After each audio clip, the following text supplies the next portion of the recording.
Hey, what's up, everybody? BDF44 coming at you with another video. All right, so yesterday was a pretty good game for the Lakers, man. That's what, 3 out of 4 last victories.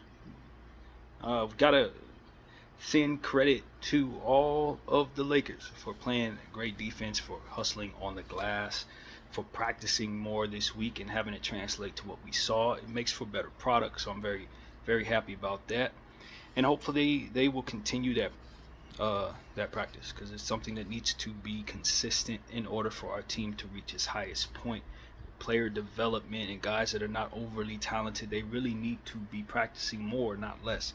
And that's something that I think is going to require the whole unit be on board with for the rest of the season, and setting the precedent that this is something that we should be doing a lot going forward in the future. So that's really what it is. The I think, and I say this, and this is the best way I know how to say it. The weaker the talent, the more needed the practice. At the end of the day, guys that have super teams, yeah, they should probably practice too, but not nearly as much. But for guys who are running with majority average or below average dudes, it's really incumbent upon them to practice, not only to work on their skills, but to work on the overall dance that you do on the floor out there. So um, I think that's key to the way the Lakers have looked. It's just a rest in practice, and hopefully the NBA will help us by spacing out the games a bit more next season, even if it means starting the season sooner, um, or extending it later, which probably equates to the same thing. But I think that at least 3 days rest will allow between a lot of clusters a game. I don't know how you do that, but at least 3 and 4 days rest like we just had is really healthy for the resetting of the mind, resetting of the structure of doing things, and ultimately for the spacing out of practices throughout the course of a week. So I think they should really consider that. It makes for a better product overall. Um, I haven't heard anything about trade rumors. Nothing new, to be honest with you. Um, I think a lot of people are looking at the way the Lakers are playing and just seeing that as more of a motivation to invest more of its future into the future, to the present. I definitely disagree. You guys know that. I don't want to invest any future in this team, because I think it speaks to how little future we have to work with as it pertains to what we have. Do I think this team is worth investing in a nutshell? I mean, if we had a lot, sure.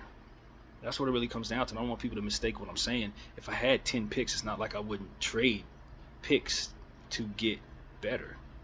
It's just that when you only have two, it seems righteous to me for my overall franchise health to budget and put ourselves in a strong position from which to work in the future. So that's not going to change with this short-term success of this basketball team right now.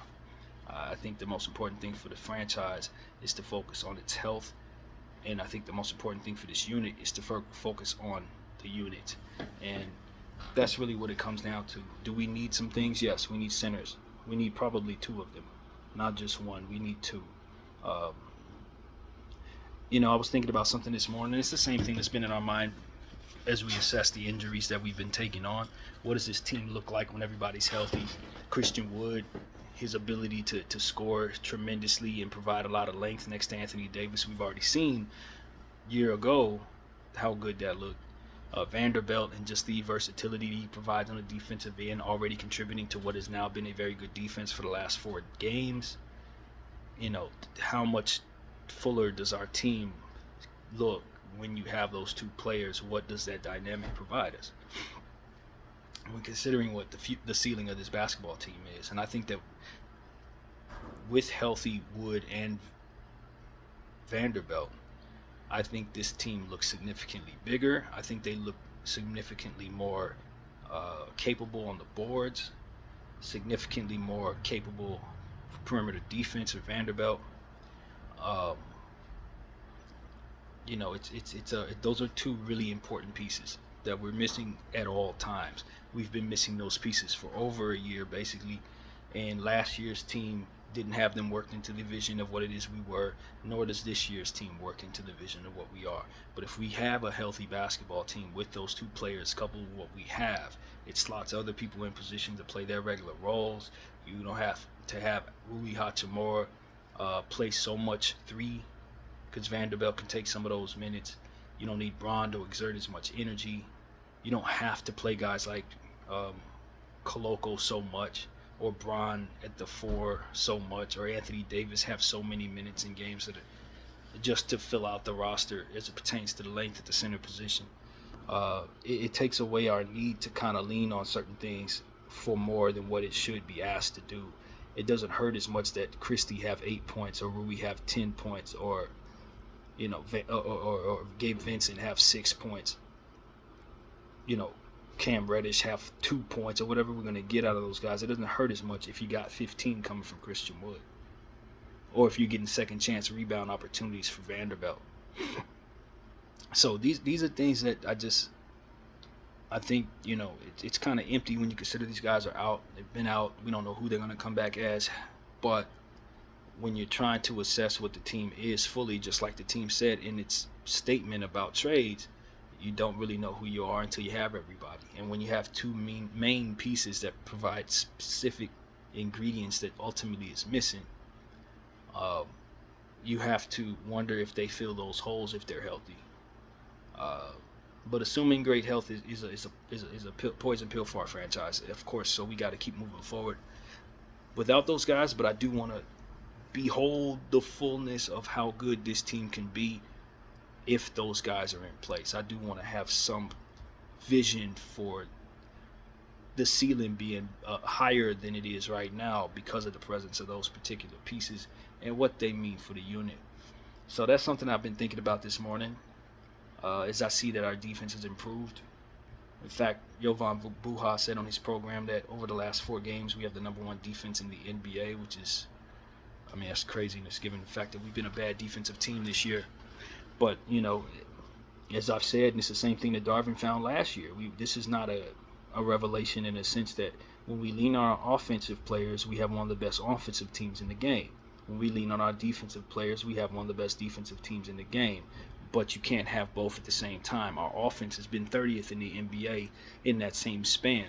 We really are a one-way basketball team, and you got to pick and choose what super strength you want to have on the floor and which one you can punt down the river based on how the team is constructed. It's a very unique team in that way.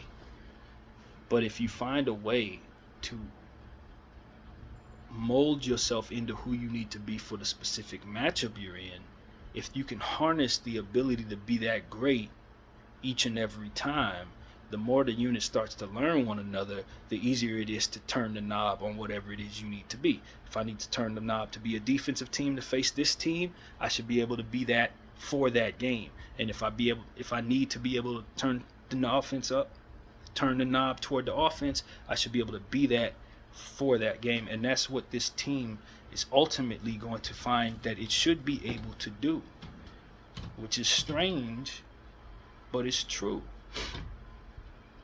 This is exactly how it's constructed to be, since it's a one-way team. You can try to mesh the two together, but it evens you out to being average or below average, which is not something you can lean on. But if I know I'm facing the Celtics and they're going to launch a million threes, then I need to turn to my defensive strength and be the #1 defense against them. If I know that I'm facing a team, I don't know, like the Kings, that's going to score 130 points, and maybe turning the knob up on the defensive end isn't necessarily the best way. Maybe turn the knob on the offensive end, for example, and scoring 140 points to keep up with them is something I should be able to audible into. So that's why I think practice is so important for this particular unit, because it does have that either or ability, but that it turns into either side makes it one of the best at what it does in that particular thing.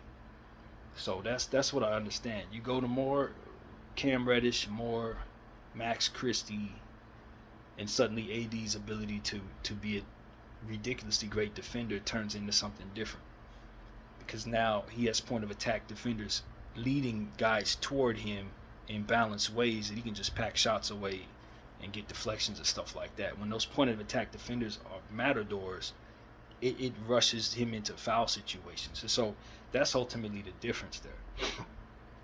And when you have the spacing on the floor necessary to be a threat at all times, now guys like LeBron and AD, when they, trying to operate, it creates enough space for them to just execute. And per possession, they should be able to close and make quality possessions happen when the spacing is right, when the shooters are a massive threat, and when that third star is being consistent scoring the ball. So it's up to Austin to be more efficient more often.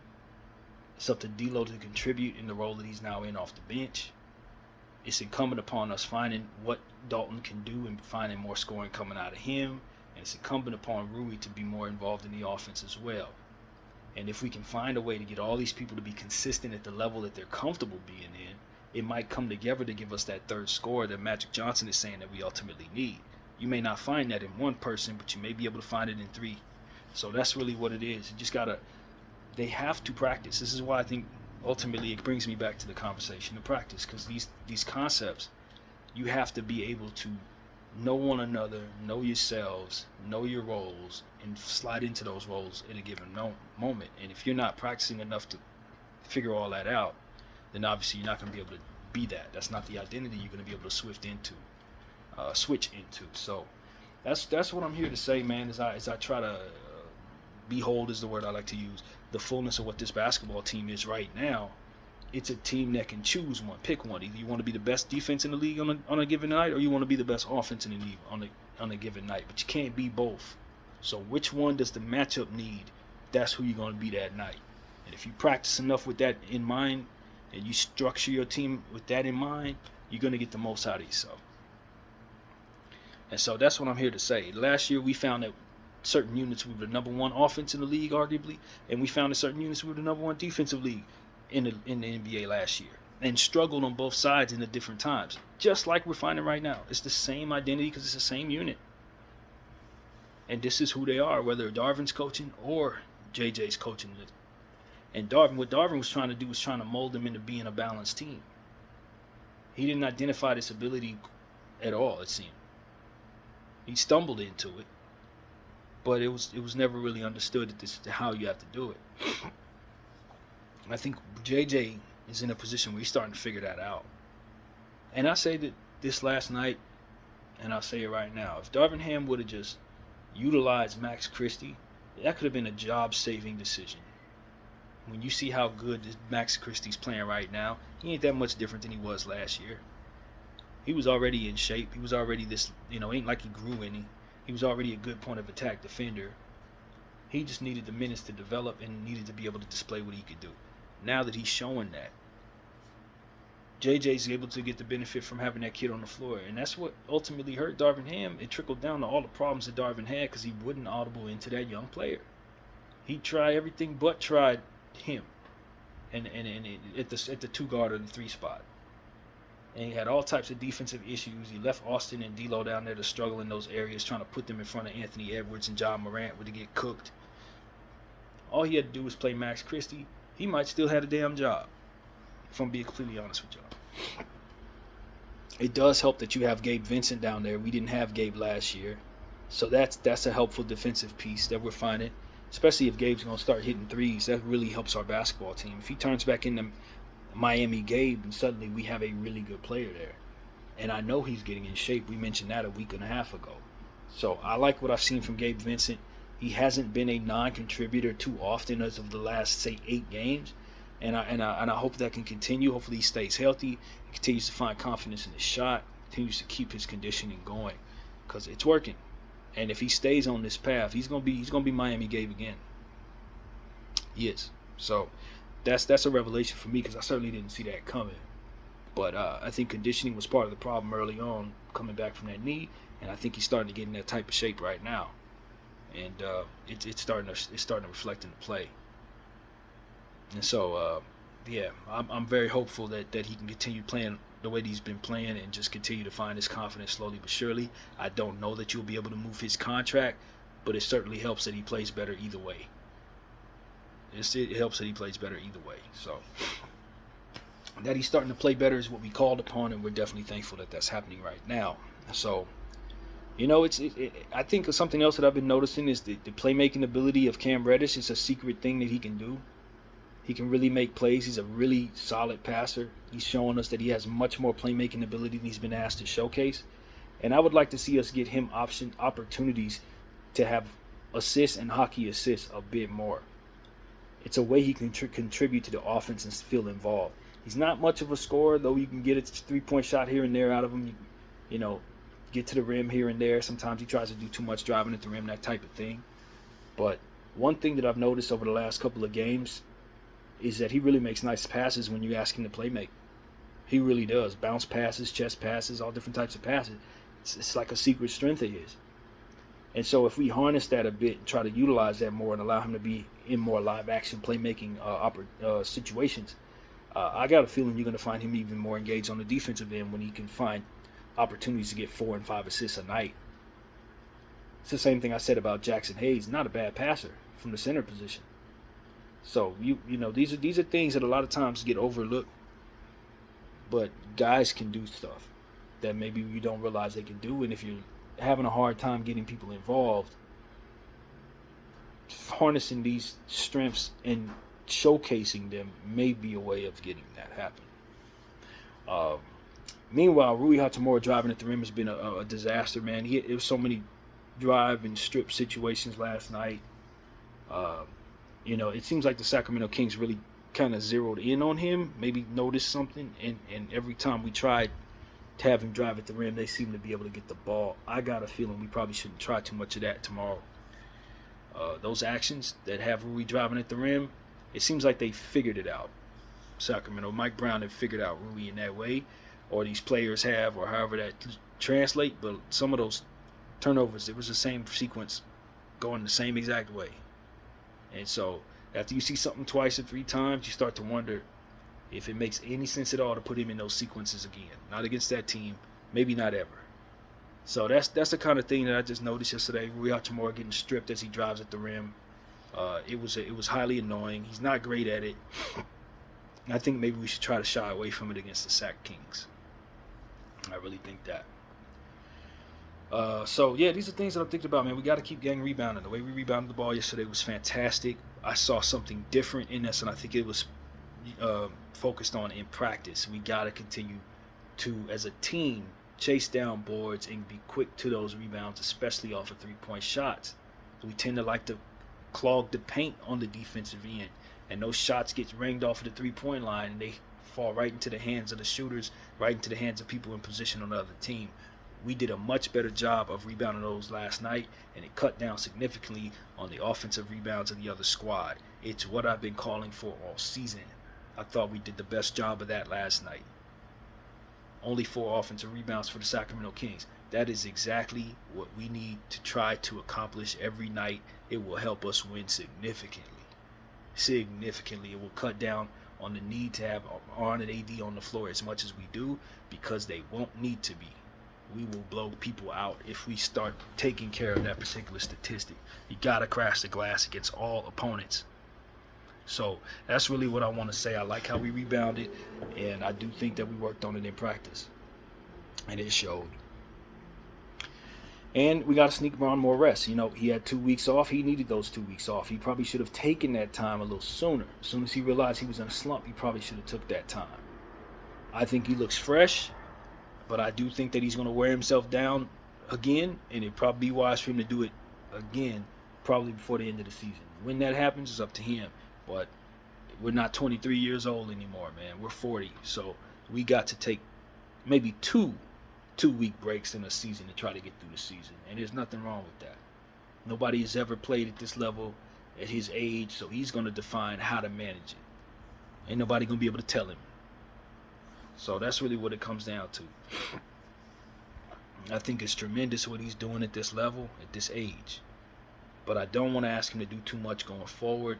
We need guys to continue to produce. We need guys to find consistency in themselves to help him. There's too many players on this team that we can't count on from night in, night out. We're going to have to get that production, or we're going to have to replace those players who can give us that production. If we want LeBron to make it through the season, he has to have consistent role players around him. So that's what needs to be said. Dalton Knecht, Austin Reeves, Rui Hachimura, D'Angelo Russell, those are the guys who are going to have to score more for him. They're going to have to score consistently. I need at least 12 points a night from all of those people. If I get 12 points a night from all of those people, I don't have any problems. You know what I mean? That's what it really comes down to. But if they don't give me 10, 5, 8 here, and then 16, 16 there, it's not gonna work. It's not gonna work. I need 12 from all of those people, or more. But the floor needs to be 12. And if we can get that from Gabe Vincent, I don't expect him to do that that much every night. Max Christie, Cam Reddish, those are defensive guys. If they score, we love it. We need them to score, but it's not something we should be asking them to do necessarily, not in a nutshell. Defense is what we need from those people. Hit open shots, hit your free throws. That's pretty much it. We need our scorers to score, and I need our defenders to defend, man. That's really what it comes down to. And hopefully when Christian Wood gets back, that'll really help. I do think that it's been said that he's starting to work out a little more. We did hear something that he's involved in live ball situations with coaches, I believe it is. So that's a step in the right direction. I don't know how soon we can expect him, but at least that's a step there. And I think Vanderbilt, I think they said the same thing. So hopefully them dudes will be back sometime next month, man. I hope. I'm not counting on it, but like it would really help if we could have our full team before the trade deadline. So yeah, man, that's where my head is. I just wanted to kind of think about those things and share those thoughts with you guys. Just recapping a little bit of what we saw last night. Of course, we got sacked tomorrow at 3 o'clock. And as most of you know, I probably will not be available. I will be suit shopping sometime in the afternoon, probably at that hour. So, you know, at the end of the game, I'll probably be able to sit down and maybe do a video on the highlights that I watched. But as far as me watching the game, it's looking bleak. The Detroit game, I probably will be able to watch it because I'll still be in Fresno, but I might be with family, but I'll try to sneak away so I can watch the game, and I'll let them know, you know, that I got a channel that I care to keep content on. So I think I'll be able to watch that Detroit game, but tomorrow's sack game, it's looking bleak, extremely bleak for me to be able to watch that game. So just want to let everybody know that, man. Keep that in mind as the game starts tomorrow at 3 o'clock. And yeah, man, it is what it is. It's probably for the best because we got 3 games against Sac. I'm going to get tired of that team just like the rest of you guys are. So it's probably good I missed one of them games, to be honest with you. But I do want us to win the game. I do find Sac to be an entertaining basketball club. And I did find myself with a hell of a migraine last night watching them, though, because of the cowbells. So, again, I said it yesterday. I'll say it again. They need to ban them damn cowbells, man. I'm sorry, Sacramento. I'm hating because it hurts. It's not because I don't want y'all to celebrate. I'm not saying ban the beam, but them damn cowbells, it really does become a problem. Seriously. BDL 44, I thank you all for watching. Out.